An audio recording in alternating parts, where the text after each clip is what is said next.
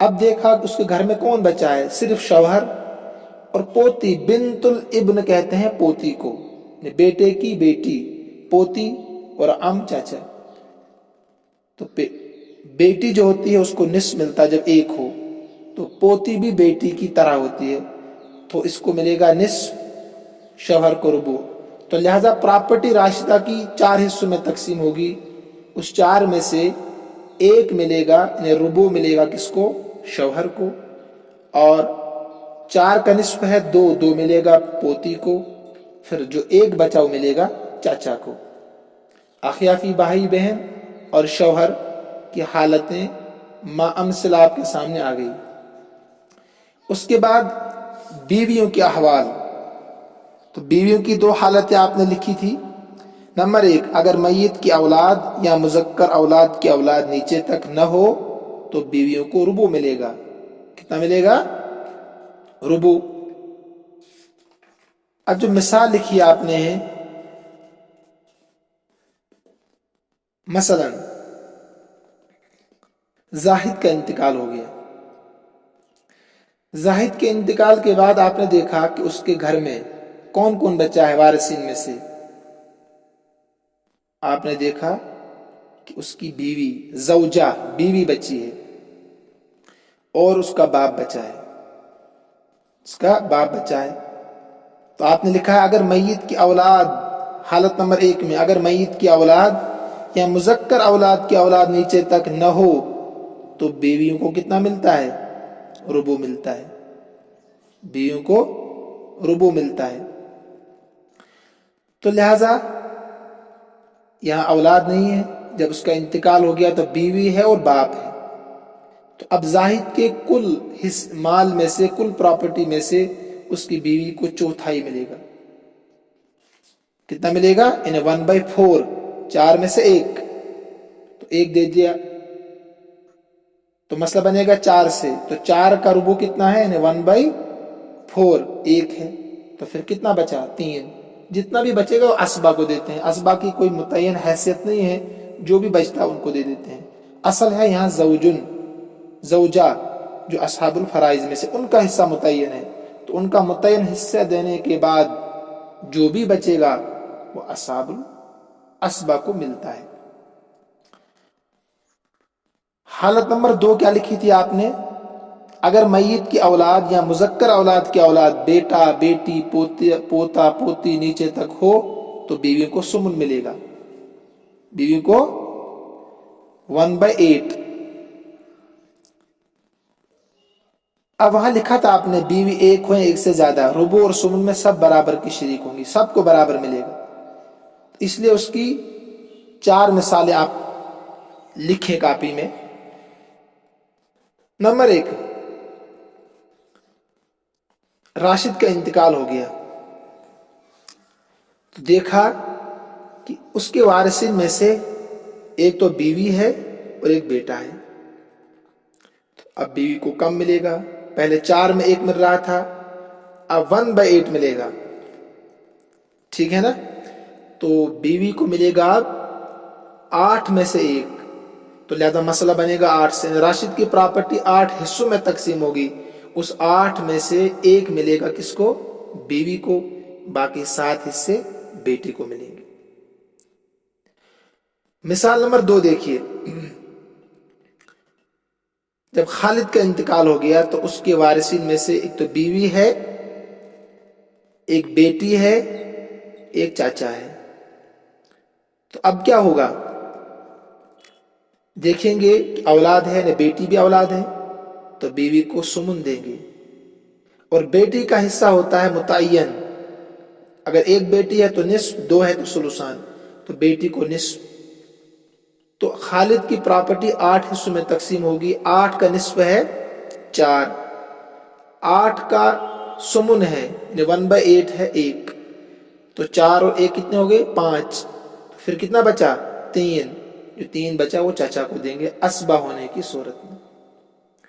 ایسے ہی مثال نمبر 3 پر آئیے، عادل کا انتقال ہو گیا، اب اس کے وارثین میں ہم نے دیکھا ایک بیوی بچی ہے، ابن العم چاچے کا لڑکا، ابن العم، اور بنت الابن، بنت الابن ایک پوتی بچی ہے. تو میں نے ابھی کہا کہ پوتی اور بیٹی کو برابر حصہ ہوتا ہے. تو اولاد موجود ہے، عادل کی اولاد گویا کی موجود ہے، بنت الابن پوتی. تو بیوی کو ملے گا سمن 1/8. تو مسئلہ 8 سے بنائیں گے آپ. تو 8 میں سے سمن کتنا ہے؟ 1. وہ کس کو دیں گے؟ یہ لکھنا رہ گیا 1 لکھ دیں اس کے نیچے آپ خود ہی. تو سمن 1 ملے گا بیوی کو. اور پھر دیکھیں گے اصحاب الفرائض میں سے بنت الابن، اس کو ملتا ہے نصف کل پراپرٹی میں سے. تو 8 کا نصف ہے 4. پھر جو بچے گا 3 بچا تو ملے گا ابن العم کو. ہوگی 2 مثالیں، بلکہ 3 مثالیں. چوتھی مثال دیکھیے، یہ مثالیں کس کی ہے؟ حالت نمبر 2 کی. یعنی اگر میت کی اولاد یا مذکر اولاد کی اولاد بیٹا بیٹی پوتا پوتی نیچے تک ہو تو ان کو سمن ملے گا. بیوی 1 ہو یا اس سے زیادہ ہو، ربع سمن میں سب برابر کی شریک ہوں گی.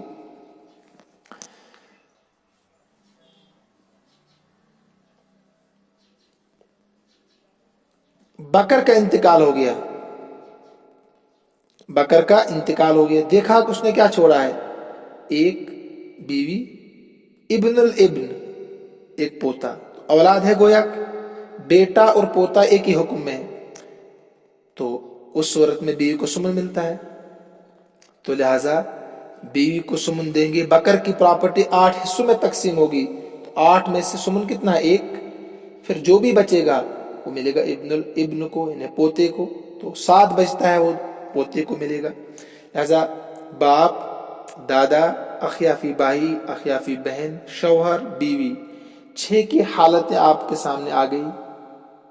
اور 6 کے حالتوں کے ساتھ ساتھ ان کی مثالیں بھی میں نے آپ کو سمجھا دی ہے. تو اب آپ فی الحال ان 6 کو پھر سے یاد کریں. حالات خصوصاً آپ بہت ازبر کر لیں اگر آپ سراجی کو سمجھنا چاہتے ہیں. مجبوری ہے ایسے پڑھانا. تو اگر آپ کوشش کریں گے تو آپ بہت فائدہ اٹھا سکتے ہیں. من جد وجد، جو کوشش ہی نہیں کرے گا اس کے لیے برابر ہے، چاہے کلاس میں پڑھاؤ، چاہے بورڈ کا استعمال کرو، چاہے آن لائن پڑھاؤ. تو لہٰذا مجھے امید ہے کہ اگر آپ کوشش کریں گے تو استفادہ کر سکیں گے. تو جو کوشش نہیں کرے گا تو اس کے لیے کوئی فائدہ نہیں ہو سکتا ہے. تو مجھے امید ہے کہ آج کا سبق بھی آپ سمجھ گئے ہوں گے. اللہ ہم سب کا حامی و ناصر ہو. اللہ رب العزت ہم سب کو اپنے امن و امان میں رکھے، اپنے حفاظت میں رکھے. اللہ ہم سب کا حامی و ناصر ہو. ھذا من عندی واللہ اعلم واحکم واتم وما توفیقی الا